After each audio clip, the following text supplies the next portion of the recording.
Hello ladies and gents, in today's Ant Spotlight we are going to talk about Messor barbarus. I have two colonies of these little critters. Both formicariums are homemade. The nest is made from white tongue and is placed against the glass of the terrarium.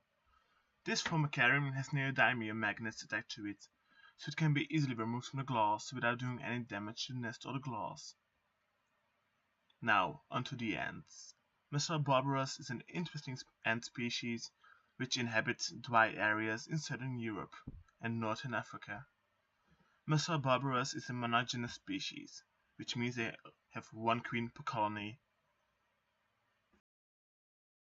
Unlike Mimicaroba, this species is polymorphic. As you can see, we have tiny workers which we call minors, the middle calves we call media, and the biggest ones we call them majors. This species is very easy to keep.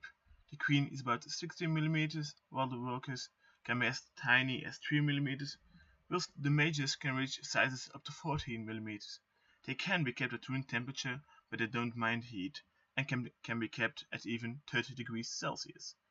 When you heat your ants all the way up to like 27 degrees Celsius, they will develop much faster, and this will give the colony a huge growth boost.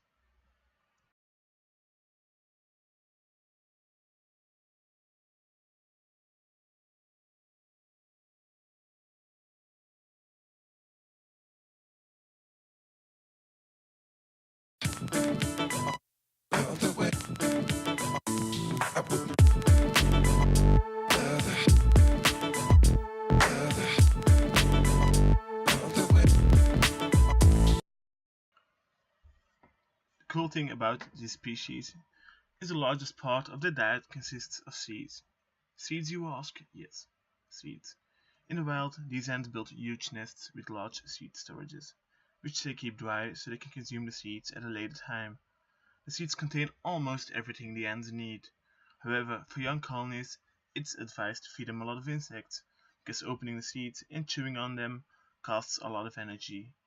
Later, when the midge starts to develop, it's better to feed them less insects and more seeds because of the major's massive jaws.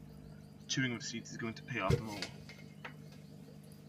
The downside of Messor barbarus is a colony, especially the queen, is sensitive to light and vibrations. Another thing you need to keep in mind is Messor barbarus can chew through white tongue and gypsum, so the best way to keep them is in a gypsum or white tongue nest in a terrarium or an acrylic nest. Thanks for listening, guys and girls. I hope you enjoyed this ant spotlight. If there are any questions about where to buy or anything else you need to ask, just ask them in the comments. Cheerio!